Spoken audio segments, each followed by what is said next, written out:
Good morning class. तो last lecture में हम लोग जो है प्रश्नावली विविध प्रश्नावली 3 की बात कर रहे थे, है ना। तो इसमें हम लोगों ने क्या कहते हैं क्वेश्चन नंबर 25 तक देख लिया था, है ना। तो क्वेश्चन नंबर 25 तक जो था आपका वो लास्ट वाला क्लास बेसिकली आपका बेस्ड था, ठीक है, मैथमेटिकल इंडक्शन के क्वेश्चन पे। अब उसमें एक क्वेश्चन आपका रह गया था, क्वेश्चन नंबर 34, जो कि उसी पर आधारित है। तो पहले इसीलिए हम लोगों ने आज क्वेश्चन नंबर 34 उठाया है। फिर इसके बाद क्या कहते हैं, जैसे क्वेश्चन नंबर 34 खत्म होगा वापस हम लोग जितने भी यहाँ पे क्वेश्चन आपके बच जाएंगे वो क्वेश्चन हम लोग कवर करेंगे। तो क्वेश्चन नंबर 34 में क्या कह रहा है कि यदि ए तथा बी समान कोटि के वर्गावयव इस प्रकार है कि ए बी बराबर बी ए, ठीक है, ये आपका गिवन स्टेटमेंट है ना, ए बी बराबर बी ए यहाँ पे दिया है। तो गणितीय आगमन सिद्धांत द्वारा सिद्ध कीजिए कि ए बी की पावर एन बराबर होगा बी एन की पावर ए के, है ना। इसके अतिरिक्त सिद्ध कीजिए कि समस्त एन बिलोंग्स टू एन के लिए, है ना, यहाँ देखिए नेचुरल नंबर का सेट दे रखा है। ए बी होल की पावर एन बराबर होगा ए की पावर एन इंटू बी की पावर एन। तो बेसिकली ये जो क्वेश्चन ये दो पार्ट में है ना, ये रहा आपका फर्स्ट पार्ट, ठीक, और ये रहा आपका सेकंड पार्ट। तो दो पार्ट में ये है। तो सबसे पहले हम लोग देखते हैं फर्स्ट पार्ट, है ना। तो इसके सॉल्यूशन की अगर हम बात करें, है ना, तो ये मैं फर्स्ट पार्ट आपका कर रहा हूं, ठीक। तो क्वेश्चन में गिवन क्या है ना, क्वेश्चन में आपका गिवन है कि ए बी बराबर किसके बी ए के, है ना, ए बी बराबर किसके बी ए के। अच्छा, पीएन स्टेटमेंट क्या है हमारा, पीएन स्टेटमेंट हमारा ये, तो यहाँ पे लिख लेते हैं कि माना पीएन स्टेटमेंट आपका दिया है ए बी की पावर एन बराबर है बी एन की पावर ए के, ठीक। तो ये हमारा पीएन स्टेटमेंट हो गया। अब वही चीज जैसे कि हमने पिछली क्लास में किया था, 3 स्टेप में इसको सॉल्व करेंगे, स्टेप 1, स्टेप 2 एंड स्टेप 3। तो सबसे पहले क्या लिखता हूं, ये मैं यहाँ पे स्टेप 1, है ना, स्टेप 1। इसमें क्या लिखेंगे वही चीज कि माना एन बराबर 1 पर पीएन सत्य है, ठीक है। माना एन बराबर 1 पर क्या है, पीएन सत्य है। तो एन बराबर 1 पर जब इसको मैं चेक करूंगा तो देखिए कितना होगा, ये आपका हो जाएगा, इसमें रखूंगा मैं एन की जगह 1, तो यह बन गया आपका P1, ठीक है। ए बी की पावर 1 मतलब कि बी ही रहेगा बराबर बी की पावर 1 इंटू ए मतलब कि बी। तो देखिए ए बी बराबर बी ए और ए बी बराबर बी आ आपका क्वेश्चन में दिया ही था, मतलब कि ये क्या है, ये आपका सही है। तो यहाँ पे लिख देंगे जो कि सत्य है ना, जो कि सत्य है। ये रहा आपका स्टेप 1। बात करते हैं स्टेप 2 की। तो स्टेप 2 जो होगा, मैं इसको यहाँ पे लिख देता हूँ क्योंकि इसका बहुत ज्यादा यूज हुआ है ना, तो इसको मैं साइड में लिख देता हूँ। स्टेप 2, स्टेप 2 किसके लिए चेक करते हैं, के लिए चेक करते हैं। तो माना एन बराबर के पर पीएन सत्य है, ठीक है। माना एन बराबर के पर पीएन सत्य है। तो यहाँ पे आपका क्या बनेगा, यहाँ पे आपका बनेगा पी के, ठीक। अब इसमें मैं क्या रखूंगा, एन की जगह क्या रखूंगा, के। तो ये आपका हो गया ए इंटू बी की पावर के बराबर बी की पावर के इंटू ए। ये हो गया आपका इक्वेशन नंबर 1, है ना। इसको बहुत संभाल के रखना है हम लोगों को क्योंकि ये हमारा लास्ट तक पूरे क्वेश्चन में काम आएगा, है ना। तो ये आपका स्टेप 2 हो गया। अब बात करते हैं किसकी, स्टेप 3 की, है ना। तो यहाँ पे मैं बात करने जा रहा हूँ स्टेप 3 की। तो स्टेप 3 में आपका है कि माना, हाँ स्टेप 3 है ना, यहाँ पे लिख लेता हूँ मैं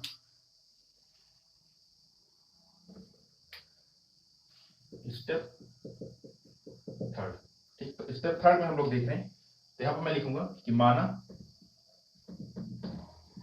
एन बराबर के प्लस 1 पर पी एन सत्य होगा,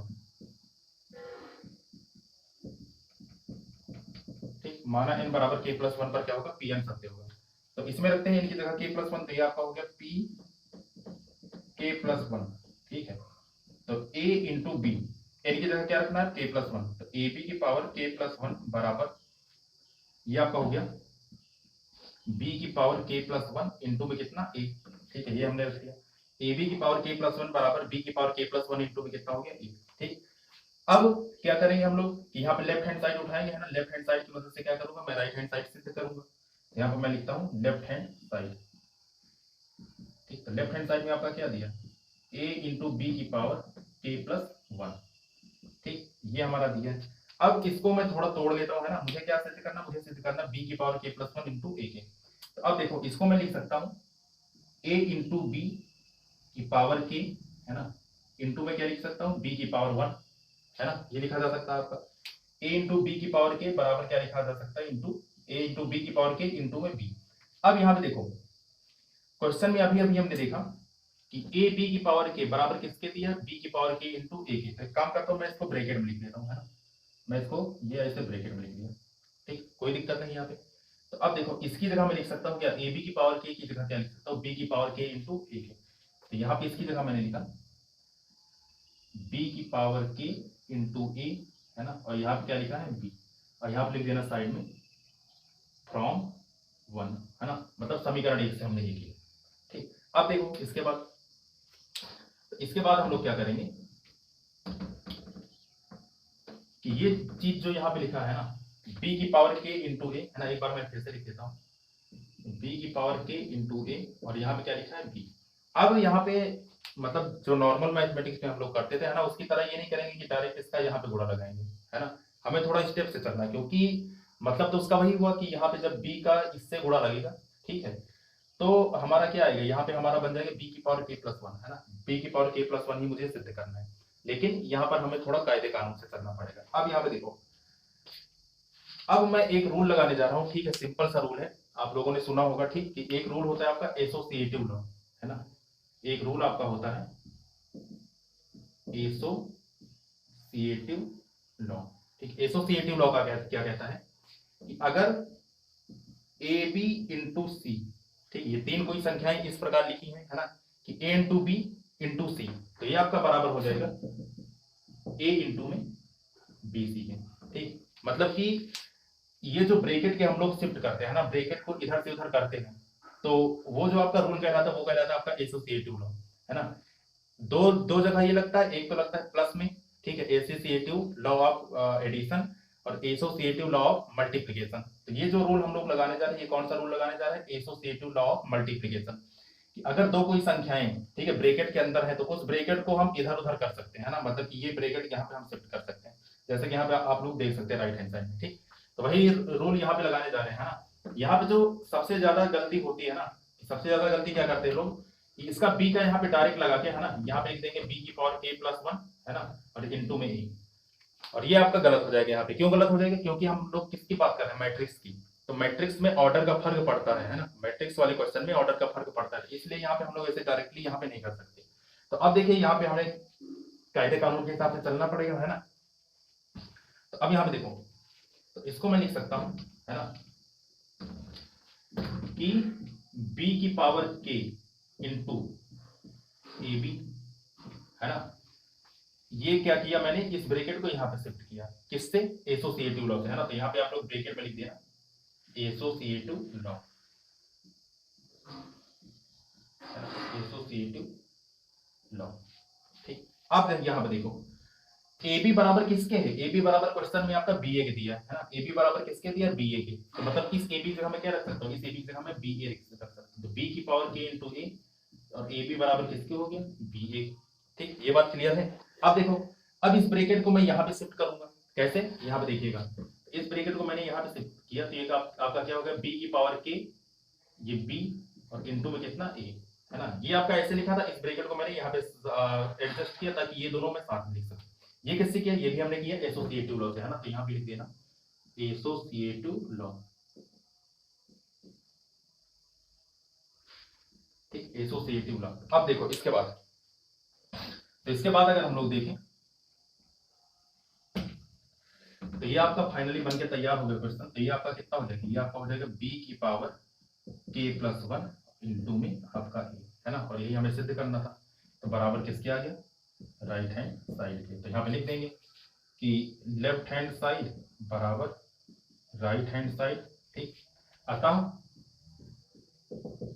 प्रत्येक n बिलोंग्स टू n के लिए, अतः प्रत्येक n बिलोंग्स टू n के लिए Pn सत्य है, ठीक। तो ये था हमारा पार्ट नंबर 1, है ना, ये हमारा क्या था, पार्ट नंबर 1। अब बात करते हैं पार्ट नंबर 2 की, मतलब ए बी होल की पावर n, ये मुझे इक्वल में सिद्ध करना है, a की पावर n इंटू बी की पावर n के, है ना। तो चलिए ये वाला क्वेश्चन कैसे होगा, तो इसको मैं रफ कर देता हूं। तो यहाँ पे इसका काम खत्म हो गया है ना, इसका भी काम खत्म हो गया, लेकिन इसकी जरूरत अभी पड़ेगी है ना, इसकी जरूरत अभी पड़ेगी। चलिए तो यहाँ पे देखते हैं पार्ट सेकंड। पार्ट सेकंड में पीएन स्टेटमेंट आपका क्या दिया है, एक माना पीएन, ये आपका कितना दिया है, ए बी होल की पावर एन बराबर ए की पावर एन इंटू बी की पावर एन, है ना, ये हमारा पीएन स्टेटमेंट दिया है। फिर से वही चीज बात करेंगे किसकी, स्टेप वन की, ठीक है, स्टेप वन। तो माना एन बराबर 1 पर पीएन सत्य है, ठीक। तो यहां पर रखते हैं एन बराबर 1, तो मतलब ए बी की पावर 1, ठीक, बराबर ए की पावर 1 इंटू बी की पावर 1, या फिर इसको मैं लिख सकता हूं ए बी बराबर किसके, ए बी, है ना, कोई भी संख्या अपने लिए आपके बराबर होती है, मतलब ये सही है ना, तो जो कि सत्य है, ठीक, ये बात क्लियर है। बात करते हैं स्टेप 2 की। स्टेप 2 है ना, तो इसमें मैं लिखूंगा कि माना n बराबर k पर pn सत्य है, ठीक, माना n बराबर k पर आपका क्या है, pn सत्य है। तो अब मैं क्या रखूंगा, n की जगह क्या रखूंगा, pk प्लस 1। तो n की जगह ये k प्लस 1 हमने रखा, ठीक, तो ये कितना हो गया आपका a इंटू बी होल की पावर, सॉरी k है ना, यहाँ पे k चल रहा है, pk स्टेटमेंट चल रहा है, ठीक। तो a इंटू बी होल की पावर कितना होगा, k बराबर a की पावर k इंटू में b की पावर k, ठीक। तो ये आपका क्या बना, ये आपका बना समीकरण नंबर 2। इसको भी मैं साइड में लिख देता हूं ताकि, क्योंकि अभी इसकी जरूरत पड़ेगी ना, तो समीकरण नंबर 2 ये मैं साइड में लिख देता हूं। तो ये आपका बना ए बी की पावर k बराबर में आपका बना a की पावर k इंटू बी की पावर k, ये आपका बना समीकरण नंबर 2, ठीक। इसको रब कर देते, बात करते हैं स्टेप थर्ड की,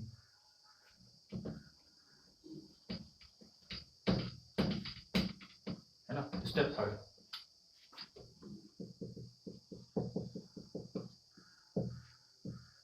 माना n बराबर k प्लस 1 पर pn सत्य होगा, ठीक। तो यहाँ पे रखते हैं, तो p n की जगह क्या रखूंगा मैं, k प्लस 1, ठीक है। ये आपका हो गया a इंटू बी होल की पावर k प्लस 1 बराबर a की पावर n की जगह क्या रखूंगा, k प्लस 1, ठीक, इंटू b की पावर k प्लस 1। क्या करूंगा मैं, अभी इसको लेफ्ट हैंड साइड यहाँ पे उठाऊंगा, तो ये मैंने उठाया यहाँ पे लेफ्ट हैंड साइड, तो लेफ्ट हैंड साइड उठाए तो यहाँ पे क्या हो गया, a इंटू बी की पावर k प्लस 1, ठीक। अब यहाँ पे k प्लस 1 है, जाहिर सी बात है ना, कि इसको a इंटू बी की power k into A B मैं लिख सकता हूँ, है ना। तो ये आपका हो गया ए बी की पावर k इंटू में आपका ए बी, ठीक, ये बात समझ में। अच्छा, अब इसके बाद देखिए यहाँ पे a इंटू बी की पावर k, ये बराबर दिया आपका a की पावर k इंटू बी की पावर k, तो मतलब इसकी जगह मैं ये लिख सकता हूँ, है ना। तो यहाँ पे मैं लिखूंगा a की पावर k, ठीक है, इंटू में b की पावर k, और यहाँ पे क्या लिखा है ए बी, ये किससे हुआ, ये हुआ इक्वेशन नंबर 2 से, तो यहाँ पे लिख देना फ्रॉम, ठीक, ये बात समझ में। चलिए अब इसके बाद, ठीक है, आगे बात करते हैं इसकी, है ना। तो यहाँ पे मैं, चलो यहाँ पे लिख देता हूँ। अब यहाँ पे देखिएगा कि मुझे क्या सिद्ध करना है, मुझे सिद्ध करना है a की पावर k प्लस 1 इंटू बी की पावर k प्लस 1, ठीक। तो एक काम यहाँ पे ये कर सकते हैं, है ना, कि मैं थोड़ा ये जो b की पावर k इंटू ए है ना, इसको मैं एक साथ लिख देता हूँ, ठीक है, इसको मैं एक साथ लिख देता हूँ। कैसे लिखूंगा, यहाँ पे देखिएगा ध्यान से, ये मैं लिख रहा हूँ a की पावर k इंटू बी की पावर k इंटू ए इंटू आपका b, ठीक है। क्या किया, यहाँ पे खाली इन दोनों को साथ में ले लिया बस, है ना। यहाँ पे ये वाला जो स्टेप है ना, इनको इन दोनों को साथ में लिख लिया, है ना, तो यहीं पे इन दोनों को साथ में लिख लिया। अब यहाँ पे देखिए, ठीक, ये किससे किया हमने, ये हमने किया एसोसिएटिव लॉ से, है ना, ये हमने किससे किया, एसोसिएटिव लॉ से, ठीक। तो अब यहाँ पे देखो b इंटू के की पावर a, ठीक, बी के की पावर a, मतलब कि ये चीज, है ना, इसकी जगह मैं क्या लिख सकता हूँ, ए बी की पावर k, है ना, इसकी जगह मैं क्या लिख सकता हूँ, ए बी की पावर k। तो ये आपका हो जाएगा ए की पावर के इंटू, इसकी जगह मैं क्या लिखूंगा, ए बी की पावर के, है ना, ए बी की पावर के इंटू यहाँ पे क्या हो गया, बी हो गया। ठीक, फिर से इन दोनों के एक साथ ले लो, इन दोनों के एक साथ ले लो, है ना। तो यहाँ पे मैं करने जा रहा हूँ, ठीक है, कि यहाँ पे मैं कर रहा हूँ कि a इंटू के, है ना, की पावर 1, इसको मैंने एक साथ ले लिया, और यहाँ पे b के इंटू बी, इसको मैंने एक साथ ले लिया, है ना, मतलब ब्रेकेट से फिर से यहाँ पे खिलवाड़ किया, है ना, इन दोनों के एक साथ, इन दोनों के एक साथ। ये भी किससे किया हमने, ये भी किया एसोसिएटिव लॉ से, है ना, एसोसिएटिव लॉ। तो अब यहाँ पे देखो, ये आपका क्या हो गया, a इंटू के की पावर a, मतलब ये आपका बन गया a की पावर k प्लस 1, और ये आपका क्या बन गया, b की पावर k प्लस 1, है ना, यही हमें सिद्ध करना था, बराबर राइट हैंड साइड, है ना। तो क्या लिखूंगा मैं यहाँ पे, अतः प्रत्येक n बिलोंग्स टू n के लिए, ठीक, तो यहाँ पे मैं लिख देता हूं कि लेफ्ट हैंड साइड बराबर राइट हैंड साइड, है ना, अतः प्रत्येक n बिलोंग्स टू n के लिए Pn सत्य है ना। ये हमारा क्वेश्चन जाके यहाँ पे कंप्लीट हो गया। ठीक, तो इस तरह के क्वेश्चन में ऐसे ही करना है ना, ऑर्डर का बहुत फर्क रखना है ना, ऑर्डर का ध्यान रखना है कि ऐसे हम लोग मतलब डायरेक्टली गुणा नहीं कर सकते कि यहाँ पे देख के खुश हो जाओ कि अरे ये तो बन गया, है ना, ऐसा नहीं करना। क्यों, क्योंकि ये अवयव है ना, अवयव में ऑर्डर का फर्क पड़ता है, तो इधर उधर जब हम कोई भी मतलब दो क्वांटिटीज, दो संख्याएं या फिर किसी दो अवयव को जब इधर उधर करते हैं ना, तो हमें बकायदा रूल्स का ध्यान रखना होता है ताकि क्वेश्चन में हमसे कोई मिस्टेक ना हो। ठीक, चलिए बात करते हैं नेक्स्ट क्वेश्चन। तो बात करते हैं क्वेश्चन नंबर 26 की। तो क्वेश्चन में आपका दे रखा है कि यदि a तथा b सममित अवयव है तो सिद्ध कीजिए कि ab माइनस बी एक विषम सममित अवयव है। ठीक, इस तरह के क्वेश्चन काफी इंपॉर्टेंट होते हैं ना, तो सबसे पहले इसको मार्क कर लेगा, है ना, मोस्ट इंपॉर्टेंट किस रीडिंग में आता है। देखो क्वेश्चन में क्या रखा है कि ए बी तथा बी एक सममित अवयव, सममित अवयव मतलब सिमेट्रिक अवयव। सिमेट्रिक अवयव का मतलब क्या होता है कि अगर किसी भी अवयव का अगर हम परिवर्त निकालें, है ना, और वो उसी के बराबर आ जाए तो वो हमारा क्या हो जाएगा, सममित हो जाएगा, है ना। तो क्वेश्चन में हमारा यही कहा गया, क्या कहा गया है कि यदि ए तथा बी सममित अवयव, तो मतलब जो हमारा क्वेश्चन में गिवन है ना, क्या गिवन है कि सममित अवयव का मतलब ए डैश बराबर आपका ए के है, ठीक है, और बी भी क्या है, सममित अवयव मतलब कि बी डैश बराबर भी किसके है, बी के है, ठीक है। तो ये आपका हो गया सममित अवयव। तो सिद्ध करना है कि ए बी माइनस बी ए एक विषम सममित अवयव, तो मतलब जो हमें सिद्ध करना है ना, टू प्रूव, है ना, जो हमें सिद्ध करना है कि ए बी माइनस बी ए एक क्या है, एक विषम सममित अवयव। विषम सममित अवयव मतलब कि अगर यहाँ पे माइनस आ जाए, है ना, किसी भी अवयव का हम परिवर्त निकालें, उसका ट्रांसपोज निकालें, तो अगर वहां पे माइनस आ जाए, ठीक है, तो वो आपका क्या हो जाएगा, विषम सममित। ठीक है, अगर क्या कहते हैं कि प्लस आ जाए तो ये आपका क्या होगा, सममित। तो मतलब कि इसको मुझे सिद्ध करना है बराबर माइनस में ए बी माइनस बी ए। ठीक है, चलिए देखते हैं इसका प्रूफ। काफी आसान क्वेश्चन है। लेफ्ट हैंड साइड मैं यहाँ पे उठाऊंगा, लेफ्ट हैंड साइड, और लेफ्ट हैंड साइड में आपका क्या दिया है, ए बी माइनस बी ए की डैश बराबर। अब यहाँ पे सुनो, ये जो डैश वाला जो रूल होता है ना प्लस और माइनस में, तो ये क्या होगा कि ये इसके ऊपर भी आएगा और इसके ऊपर भी आएगा, मतलब ये आपका जो बनेगा ए बी की पावर डैश, है ना, माइनस बी ए की पावर डैश, है ना, ऐसे भी मैं लिख सकता हूँ। अच्छा, एक रूल आपको सिखाया गया है ना, इसका प्रूफ भी आप लोग किए हैं 2-3 बार कि ए बी का ये जो टोटल का डैश होता है ये आपका बराबर होता है बी डैश इंटू ए डैश के, है ना। ये पीछे से हम लोग काउंट करते हैं ना, बी डैश इंटू ए डैश। तो मतलब मैं इसको लिख सकता हूँ क्या, बी डैश इंटू ए डैश माइनस यहाँ, अच्छा यहाँ पे मैं क्या लिख सकता हूँ, यहाँ पे लिख सकता हूँ पीछे से, है ना, पीछे से डैश लगेगा, ए डैश इंटू बी डैश। ठीक, अब देखो क्वेश्चन में क्या दिया, क्वेश्चन में आपका दिया ए डैश बराबर ए के और बी डैश बराबर बी के, यहाँ पे रख देते हैं। तो बी की जगह, बी डैश की जगह क्या आएगा, बी, ए डैश की जगह क्या आएगा, ए, माइनस ए डैश की जगह ए, बी डैश की जगह बी। ये आपका क्या आ गया, B A minus A B, या फिर अगर मैं यहाँ पे माइनस कॉमन लूँ तो माइनस कॉमन लेने क्या आ जाएगा, ए बी माइनस बी ए, है ना। तो देखो यही हमें सिद्ध करना था, तो बराबर किसके, राइट हैंड साइड के, है ना। तो यहाँ पे लिख देंगे कि अतः, ठीक है, ए बी माइनस बी ए एक विषम सममित अवयव है। ठीक, तो यहाँ पे लिख देना आप स्टेटमेंट में कि अतः बी माइनस बी ए एक विषम सममित आव्यूह है।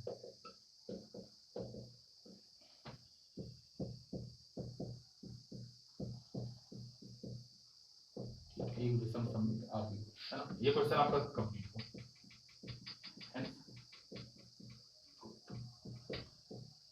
ठीक, चलिए बात करते हैं क्वेश्चन नंबर नेक्स्ट की। तो क्वेश्चन नंबर 27 इसी प्रकार का है।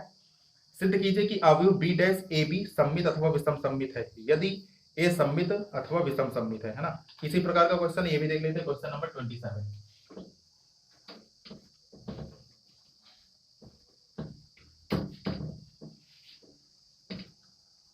ठीक, तो क्वेश्चन नंबर 27 में आपका दे रखा है कि यदि ए सममित आव्यूह अथवा विषम सममित आव्यूह है तो हमें सिद्ध करना है ना। सिद्ध क्या करना है कि बी डैश ए बी सममित अथवा विषम सममित है। तो मतलब कि यहां पे मैं लिखूंगा टू प्रूव है ना। क्या सिद्ध करना है कि बी डैश ए बी सममित, मतलब कि इसका जब डैश निकालेंगे हम लोग तो वो किसके आ जाएगा बराबर, वो आ जाएगा। ठीक, देखिए अगर ए डैश बराबर ए के आ जाए तब क्या होता है, सममित होता है। अगर ए डैश बराबर माइनस ए के आ जाए तब आपका क्या होता है, विषम सममित होता है। तो मतलब मुझे क्या दिखाना, सममित दिखाना। मतलब मुझे यहाँ पे ये प्लस में लिखना पड़ेगा बी डैश ए बी। कब, जब ए आपका क्या है, सममित आव्यूह है ना। तो यहाँ पे लिखेंगे व्हेन ए डैश बराबर आपका किसके, ए के, है ना। इस क्वेश्चन में भी आपके दो पार्ट बनेंगे है ना। ये आपका रहा फर्स्ट पार्ट और ये आपका रहा सेकंड पार्ट। सेकंड पार्ट में क्या सिद्ध करना, विषम सममित सिद्ध करना है। तो मतलब बी डैश ए बी का डैश अगर बराबर आ जाए यहाँ पे माइनस में बी डैश ए इंटू बी, ये कब की कंडीशन है, जब है ना आपका ए क्या है, विषम सममित है। मतलब कि ए डैश बराबर किसके, माइनस ए। ठीक, चलिए सॉल्व करते हैं इसको भी।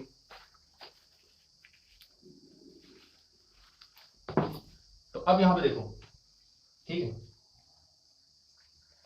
तो लेफ्ट हैंड साइड उठाते हैं ना फर्स्ट पार्ट का। तो यहां पे देखते हैं प्रूफ है ना, पार्ट 1। तो पार्ट 1 में मुझे क्या सिद्ध करना है कि बी डैश ए बी, इसका जो डैश है ये बराबर होगा आपका बी डैश ए बी के, है ना। तो यहां से मैं क्या उठाता हूं, यहां से मैं उठाता हूं लेफ्ट हैंड साइड। तो लेफ्ट हैंड साइड में आपका लिखा है बी डैश ए बी, ठीक, और इसका भी डैश। अब जो 2 के लिए रूल होता है वो 3 के लिए भी होता है ना। तो पीछे से यहाँ पे डैश लगाना चालू करो ना, पीछे से। तो पीछे से जब डैश लगाएंगे तो बी डैश, ठीक, इसके बाद ए डैश, फिर इसके बाद बी डैश और इसका भी डैश, है ना। तो इसके बाद क्या हो जाएगा, बी डैश और इसका भी डैश, है ना। तो अब यहाँ पे देखो बी डैश ए डैश, डैश का जब डैश लगता है ना, मतलब कि परिवर्त का जब परिवर्त निकलता है तो वो उसी के बराबर होता है ना, उस मैट्रिक्स के। अब देखो क्वेश्चन में क्या दिया है, क्वेश्चन में आपका दिया है ए डैश बराबर किसके, ए के, है ना। तो यहाँ पे दिया है बट ए डैश बराबर किसके दिया, ए के। तो यहाँ पे रख दो, तो बी डैश ए इंटू बी, है ना। अब देखो यही हमें सिद्ध करना था, बराबर किसके, राइट हैंड साइड के।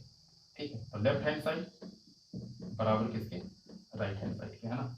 फर्स्ट पार्ट आपका हो गया, है ना। सेकंड पार्ट यहीं पे देख लेते हैं साइड में। तो सेकंड पार्ट ये आपका हो जाएगा पार्ट नंबर, ठीक। सेकंड में मुझे क्या सिद्ध करना है, सेकंड में मुझे सिद्ध करना है कि बी डैश ए इंटू बी और इसका भी डैश बराबर होगा माइनस में बी डैश ए बी के। ठीक, फिर से क्या करेंगे, यहाँ पे लेफ्ट हैंड साइड उठाएंगे। तो ये मैंने उठाया लेफ्ट हैंड साइड। अब देखो लेफ्ट हैंड साइड लिखने के बाद ये आपका हो जाएगा बी डैश ए बी और ये पूरे का डैश ये बराबर हो जाएगा। ठीक, इसमें भी क्या करेंगे, पीछे से डैश लगाना चालू करो, है ना। तो पीछे से जब डैश लगाएंगे तो ये आपका हो जाएगा बी डैश ए डैश बी डैश और इसका भी डैश। अब यहाँ पे देखो बी डैश ए डैश, डैश के ऊपर डैश लगा मतलब ये किसके हो जाएगा, बी के बराबर हो जाएगा। अब देखो इस वाले पार्ट में क्या दिया, इस वाले पार्ट में दिया आपका ए डैश बराबर माइनस ए के। तो यहाँ पे लिख देंगे बट ए डैश बराबर माइनस ए, है ना। ए डैश बराबर माइनस ए के, तो यहाँ पे रख दो। तो कितना हो जाएगा, बी डैश ए डैश की जगह कितना, माइनस ए। तो माइनस मतलब यहाँ पे आ जाएगा इंटू बी। ठीक, देखो यही हमें सिद्ध करना था, बराबर किसके आ गया, राइट हैंड साइड के। तो लेफ्ट हैंड साइड बराबर राइट हैंड साइड। ठीक, तो ये वाला पार्ट भी हमारा कंप्लीट हो गया है ना, दोनों पार्ट हम लोगों ने कर लिए। चलिए बात करते हैं क्वेश्चन नंबर 28 की, है ना। 28 क्वेश्चन नंबर देख लेते हैं यहाँ पे।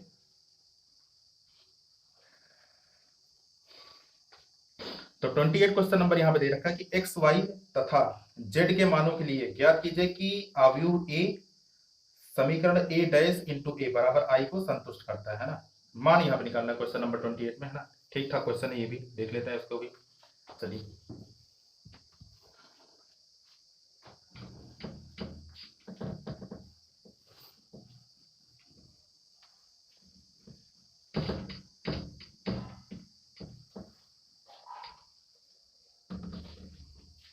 तो क्वेश्चन नंबर 28 में हमें एक कंडीशन दी है कि ए डैश बराबर ए, ठीक, ए डैश इंटू ए बराबर आई, है ना। और यहाँ पे अवयव ए आपका दिया है। तो कंडीशन आपकी क्या दी, सबसे पहले अवयव लिख लेते हैं। तो अवयव आपका जो दिया है ना, 0 two Y Z, 0 two Y into Z, X Y minus Z, X Y minus Z, और यहाँ पे दे रखा है X minus Y into Z, X minus Y into Z. ठीक है, कंडीशन यहाँ क्या दे रखी है, कंडीशन यहाँ दे रखी है ए डैश इंटू ए बराबर किसके, आई के। मुझे क्या निकालना है, मुझे निकालना है एक्स वाई जेड के मान। ठीक, तो सबसे पहले देखिए आप क्या निकालना है हम लोग को। हम लोग यहाँ पे निकाल लेते हैं ए डैश, है ना। इस मैट्रिक्स की मदद से क्या निकालते हैं, ए डैश। तो ए डैश जब मैं निकालूंगा, ठीक, तो यहाँ पे ध्यान देखो, ये वाला जो आपका रो है, ठीक, ये आपका कॉलम बन जाएगा, है ना। ये वाला जो रो है ये भी आपका कॉलम बन जाएगा, ये वाला जो रो है ये भी आपका कॉलम बन जाएगा। मतलब 0 टू वाई जो ऐसे लिखा है, अब ये ऐसे ऐसे चलेगा, है ना। तो मैं इसको लिख देता हूँ 0 टू वाई जेड, ठीक है, इसको मैंने ऐसे लिख दिया। अच्छा, इसको आप ऐसे लिखेंगे तो एक्स वाई माइनस जेड, है ना, इसको भी ऐसे लिख लो, तो X minus Y into Z. ठीक, ये हमारा क्या निकल गया, परिवर्तन निकल गया। अब ठीक है, क्वेश्चन के अनुसार, है ना, तो क्वेश्चन में क्या दिया है ना, कि ए डैश इंटू ए बराबर आई के, है ना। इसके नीचे लिखना है, ठीक, इसको नीचे यहाँ पे लिखना है आपको। तो ए डैश इंटू ए बराबर आई के। तो अब यहाँ देखिए ए डैश, है ना, ए डैश की वैल्यू, या फिर इसको यहीं पे एडजस्ट कर लो, है ना। क्या करने के लिए 2 बार लिखूं मैं। तो अब यहाँ पे देखो, इसको मैं यहाँ पे एडजस्ट कर देता हूँ, ए डैश इंटू ए बराबर आई के। ठीक, ए डैश की वैल्यू आपकी ये हो गई, तो मतलब मैं यहाँ पे ए डैश, ठीक है, इंटू ए की वैल्यू यहाँ पे दे रखी है आपको 0 two Y Z, X Y minus Z, और यहाँ पे X minus Y into Z बराबर किसके, आई। आई देखिए 3x3 ऑर्डर का मैट्रिक्स है, तो इसके लिए आई की वैल्यू क्या होगी, 1 0 0 0 1 0 0 0 1। ठीक, सिंपल सा क्या करेंगे यहाँ पे, इस मैट्रिक्स का इसमें मल्टीप्लाई लगाएंगे और बाद में कंपैरिजन करके हम लोग एक्स वाई और जेड के मान निकालेंगे। ठीक, चलिए जाए, इस वाले रो का इस वाले कॉलम से मल्टीप्लाई करेंगे तो 0 इंटू 0 आपका 0 हो गया, है ना। एक्स इंटू एक्स आपका एक्स स्क्वायर, ये आपका हो गया एक्स स्क्वायर, फिर एक्स इंटू एक्स आपका क्या हो गया, एक्स स्क्वायर। ठीक, अब इस वाले रो का इस वाले कॉलम से मल्टीप्लाई, तो 0 से मल्टीप्लाई होकर 0 हो गया, एक्स इंटू एक्स आपका क्या हो गया, एक्स वाई, और यहाँ पे आपका क्या हो गया, माइनस में एक्स वाई। ठीक, ये बात समझ में। अच्छा, फिर से इसी का इससे मल्टीप्लाई, तो 0 से 0 आपका 0 हो गया, है ना, एक्स इंटू माइनस जेड, तो माइनस में जेड एक्स, ठीक है, और ये आपका क्या हो गया, प्लस में जेड एक्स। ठीक है, बराबर आपका वही चलेगा। अब इस वाले रो का इस वाले कॉलम से मल्टीप्लाई, तो इसका इससे जब मल्टीप्लाई करेंगे तो 0 आ जाएगा, y इंटू एक्स आपका क्या हो गया, एक्स वाई, ठीक है, माइनस वाई इंटू एक्स आपका क्या हो गया, माइनस का एक्स वाई। ठीक, ये बात समझ में। चलिए, अब इसका मल्टीप्लाई इस वाले कॉलम से, तो 2y into 2y 4y square, फिर इसका इससे मल्टीप्लाई होगा प्लस वाई स्क्वायर, और यहाँ पे देखिए माइनस माइनस प्लस, ये भी आपका क्या हो गया, प्लस का वाई स्क्वायर। ठीक है, अच्छा, अब इस वाले रो का इस वाले कॉलम से मल्टीप्लाई, तो 2y इंटू जेड, ये आपका क्या हो गया, 2y जेड, है ना। तो ये आपका क्या हो गया, ये आपका हो गया 2y जेड, और y इंटू जेड ये आपका हो गया माइनस का वाई जेड, और ये भी आपका क्या हो गया, माइनस का वाई जेड। ठीक, अच्छा, अब इसकी बात करते हैं। इस वाले रो का इस वाले कॉलम से मल्टीप्लाई, 0 से 0 मल्टीप्लाई में 0 माइनस जेड एक्स, ठीक है, और ये प्लस में आपका जेड एक्स। चलिए अब इसका इससे मल्टीप्लाई, तो जेड इंटू टू वाई, तो ये आपका हो गया 2yz। इसका इससे मल्टीप्लाई, ये आपका हो गया माइनस में yz, और ये आपका हो गया माइनस में yz, ठीक। चलिए अब इसका इस वाले कॉलम से मल्टीप्लाई, तो जेड इंटू जेड आपका Z square, minus minus plus का जेड स्क्वायर, और ये आपका भी कितना हो गया प्लस का जेड स्क्वायर, ठीक, बराबर किसके बराबर में वही चल रहा है 1 0 0 0 1 0 0 0 1, ठीक। सॉल्व करते हैं इसको। तो अब देखिए यहाँ पे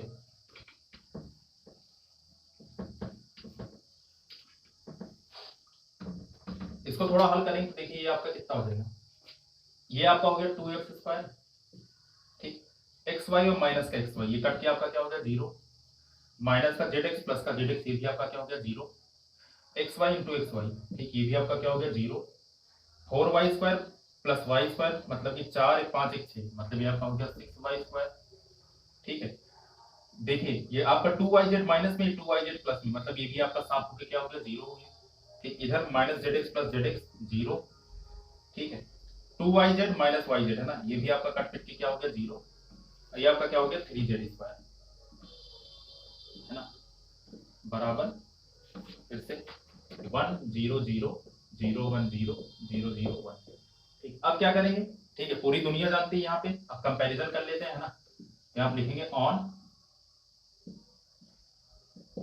कंपैरिजन मतलब कि तुलना करने पर, तो जब इसकी तुलना करेंगे, है ना, तो देखो ये आपका कितना हो जाएगा, ये आपका हो गया तुलना करने के बाद 2y, ठीक है, 2x स्क्वायर का 1 से तुलना होगा तो 2x स्क्वायर बराबर 1, ठीक। अच्छा 6y स्क्वायर बराबर 1, और यहाँ पे 3z स्क्वायर बराबर किसके 1 के, तो इसको सॉल्व करोगे तो x बराबर आ जाएगा आपका प्लस माइनस, ठीक है, 1/√2, यहाँ से y बराबर कितना आ जाएगा प्लस माइनस 1/√, में आपका 6, ठीक, और यहाँ से z बराबर कितना आ जाएगा प्लस माइनस, ठीक है, 1/√3, ठीक। तो ये हमारा रहा क्वेश्चन नंबर 28 का सॉल्यूशन। अब क्वेश्चन नंबर 29 30 31 32 एंड 33, ये आपके 5 क्वेश्चन और बचे, ठीक है। इसको लास्ट लेक्चर में मतलब कि नेक्स्ट लेक्चर में इसको देखते हैं, और वो वाला लेक्चर इस चैप्टर का है ना, मैट्रिक्स का सबसे आखिरी भाग होगा, है ना। इसके बाद जो हम लोग सॉल्व करेंगे, है ना, इसके बाद जो मतलब कि चैप्टर आपको पढ़ाया जाएगा वो आपका रहेगा चैप्टर नंबर 4 डिटर्मिनेंट, ठीक। तो आज के लिए इतना ही, थैंक यू सो मच।